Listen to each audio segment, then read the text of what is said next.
Eh bien, bonjour tout le monde. Petite vidéo généalogie pour une petite découverte. Et oui, après mon bagnard de mon côté, j'ai trouvé une personne aussi du côté de Nathalie qui a été condamnée au bagne à perpétuité pour un viol, pour le viol de sa fille. Alors, comment je suis arrivé à trouver ce putain de violeur? Je suis bloqué sur un petit moment sur le couple Jean-Bry-Radegonde-Joly. Sur ce couple, j'ai trouvé, puisque je remontais, j'ai trouvé donc Jacques Bry, hop, vous voyez avec le petit point vert là. Ça veut dire qu'il fait partie des ancêtres directs de ma fille, puisque là on est sur le côté de Nathalie. Et donc j'ai retrouvé ses parents, Radegonde et Jean-Bry. Mais je n'arrive pas à trouver, pourtant on n'est pas très... je ne suis pas remonté non plus en 1500 ou en 1600 où ça devient compliqué à trouver. Mais là, j'arrive pas à trouver leur mariage qui doit se trouver à peu près, vous voyez, les enfants sont nés 1775, 1778, hein, on est à peu près, le mariage, je vais le trouver, oui, entre 1770 et 75 à coup sûr. Et donc, j'arrive pas à trouver. J'ai cherché, j'en sais, j'ai cherché sur où sont nés les gamins, je trouve rien. Et jusqu'à aujourd'hui, en fait, Thérèse Bry, je ne la connaissais pas. Je l'avais pas noté, je l'avais pas trouvé. C'est en cherchant les indices que je suis tombé sur elle, je sais plus comment. C'était oui, là ici j'ai vu qu'il y avait 2 enfants, j'ai été voir. Paf, j'ai vu qu'il y avait une Thérèse Bry, ça m'en disait pas plus. Je l'ai ajouté de mon côté. Hop. Vous allez voir, je l'ai ajouté de mon côté. Et par contre, l'écriture que moi j'avais, quand je l'ai trouvé, ça s'écrivait BRY. Je ne sais plus par quel... Enfin bref, j'avais trouvé une Thérèse Bry BRY. J'avais bien ses parents, c'était bien Jean-Bry, Radegonde-Joly. Je me suis dit, ça colle, hein, c'est forcément la fille. Allons voir si à partir du nom BRY, puisque à cette époque-là, les noms sont pas encore bien codifiés.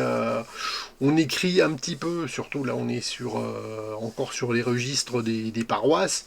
Donc les curés, hein, ils font la pluie et le beau temps, ils écrivent un peu ce qu'ils veulent. Hein. Donc on écrit plutôt le nom comme on le prononce. Hein. Donc Bry, vous voyez le nombre de possibilités qu'il peut y avoir hein, entre les BRI, BRY, BRIS, BRIE.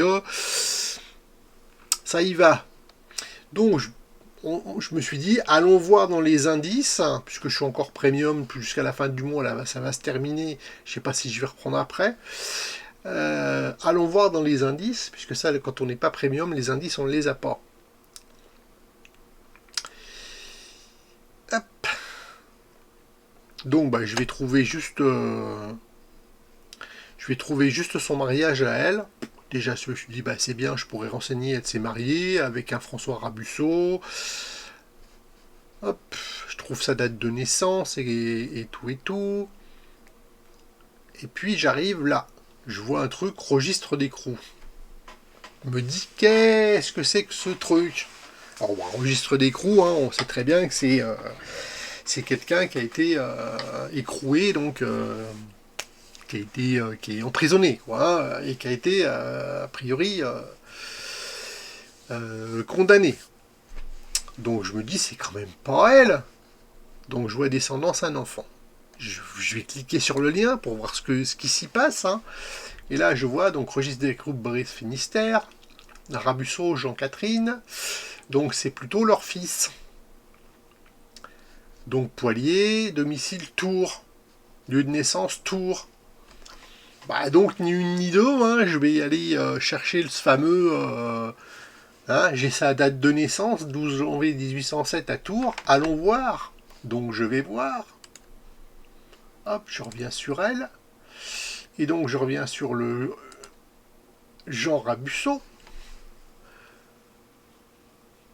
Donc je trouve bien sa date de naissance. Je vais dans les indices pour voir si je trouve quelque chose. Il n'y a rien. Je dis, bon, je vais aller voir les pistes étendues. On ne sait jamais. Et là, poum, registre d'écrou Indre-et-Loire, prison de Tours 2. Et la même registre d'écrou Finistère, donc Brest. Donc je vais voir la première.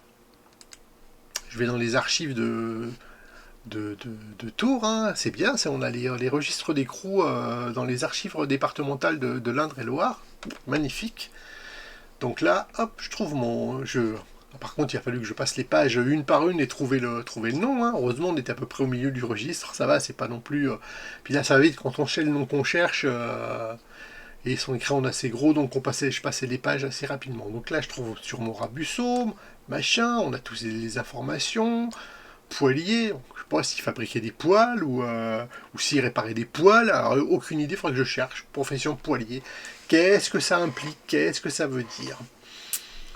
Voilà, on a son âge, on a cette description, hein, le nez long, la taille fait 1m72, bouche moyenne, cheveux châtains, manteau à fossettes, sourcils châtains, visage ovale, front chauve? Oui, peut-être. Teint clair, yeux bruns, barbe haute. Ah, barbe quoi? Châtain, pardon, châtain. Marque particulière, une cicatrice au front. Après, voilà, on peut revoir en haut, voilà, acte de remise des détenus au gardien de la prison. Donc ça nous dit que... alors attendez, ouais. Ce aujourd'hui, 19 mai 1854, s'est présenté au greffe de la maison de justice de Tours le sieur Langaré Jean-Baptiste, huissier à la résidence, etc. Porteur d'un ordre délivré par la cour impériale d'Orléans, chambre de mise en accusation, par arrêt sous la date du 8 mai 1854, en vertu duquel a été fait la remise de la personne du nommé Rabusseau, Jean-Catherine, accusé de viol. Putain, là, quand tu viol sur sa fille. Oh punaise. Donc là, je continue, hein, je lis ça, au nom de l'empereur, hein, je vous le laisse un petit peu si vous voulez lire. Donc ouvrier poilier, âgé de 46 ans, demeurant à Tours, prévenu de viol sur sa fille. Alors c'est l'ordre de renvoi Rabusseau devant la cour d'assises pour y être jugé. Et là en fait il a été jugé une première fois pour... ah non, c'était un autre que j'avais vu au départ, il y en avait deux. Il y avait celui-là aussi. Et celui-là, quand il est... On a la même date d'entrée, hein, le 30 mars 1854. C'est qu'il a dû être, voilà, écroué le 30 mars 1854. Il y a eu un premier procès le 29 avril, un jugement du tribunal correctionnel de Tours, le 29 avril 1854, où il est déclaré coupable de coups à sa fille, de 2 ans de prison, 50 francs d'amende. Donc on est en 1854. Hein.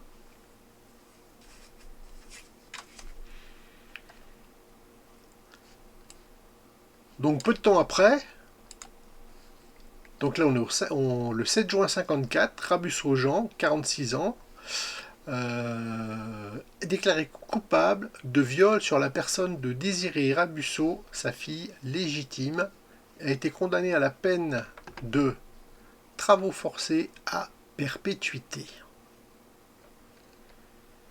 Voilà, là ça plaisante pas. Voilà, là on a l'extrait des crocs, extrait le nommé Rabusso Jean pour être conduit à la maison centrale de Frontenau, où il attendra la voiture cellulaire pour être transféré au bagne de Brest, conformément au réquisitoire de monsieur le préfet en acte du 8 juillet 1854, par devant nous, sous-signé.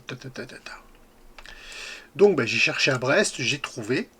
Alors par contre c'est un petit peu chiant parce que c'est un fichier PDF et quand on met le lien on revient au début du fichier. Mais alors attendez, on va voir que si je me mets sur sa fiche, j'avais fait une copie d'écran.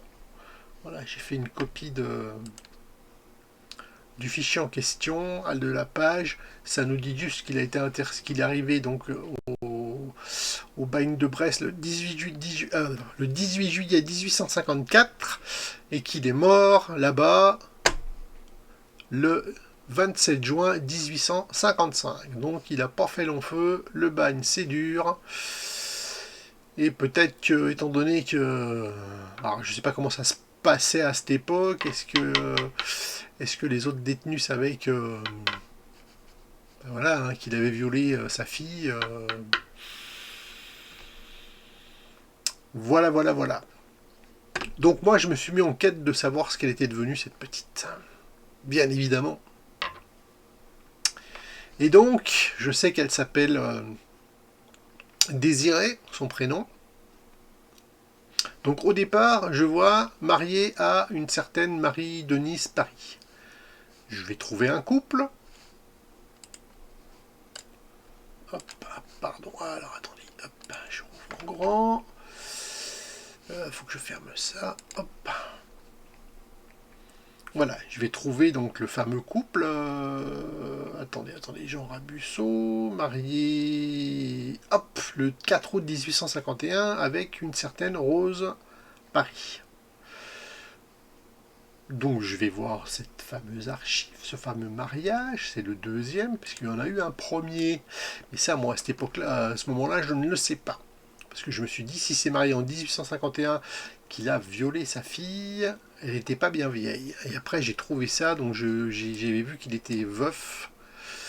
Veuve de Marguerite Marie Diaz, sans profession, décédée dans la ville le 21 mai dernier. Donc, sa femme, elle décède en mai 1851, et lui, il se remarie en août. Mai, juin, juillet, août. 3 mois. Punaise. C'est court quand même, hein. Donc ben, je me suis dit, cherchons voir ce premier mariage quand il a lieu. Hop, je le trouve. Donc je le trouve, le premier mariage, en 1834. Mais je me suis dit, allons voir si je trouve un enfant qui serait né. Et donc je trouve donc Marie-Françoise Désirée Rabusso, qui est née en 1835.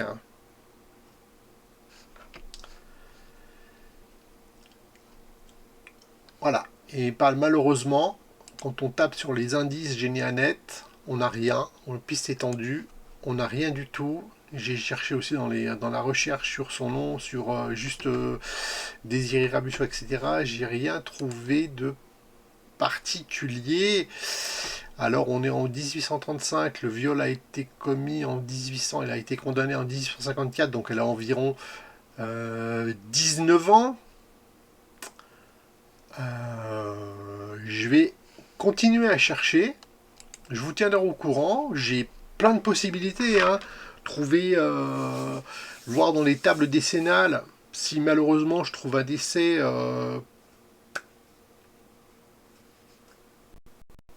à Tours. Je vais chercher à Tours. Hein. Je vais aller je vais chercher aussi du côté des mariages, bien évidemment. J'espère qu'elle a vécu longtemps, qu'elle a eu des enfants, etc. Mais voilà. Donc voilà, il y a un putain de violeur dans la famille de Nathalie. Bon, bah voilà, je vous tiens au courant si je trouve quelque chose d'intéressant. Alors, ça ferait peut-être pas l'objet d'une vidéo. Je vous mettrai peut-être juste une info comme ça sur un petit post Facebook ou voilà. En tout cas, bah, il y a des choses comme ça qui nous tombent dessus. On cherche une personne et puis on s'attend pas à trouver un violeur. Allez, je vous laisse. Prenez soin de vous. À bientôt.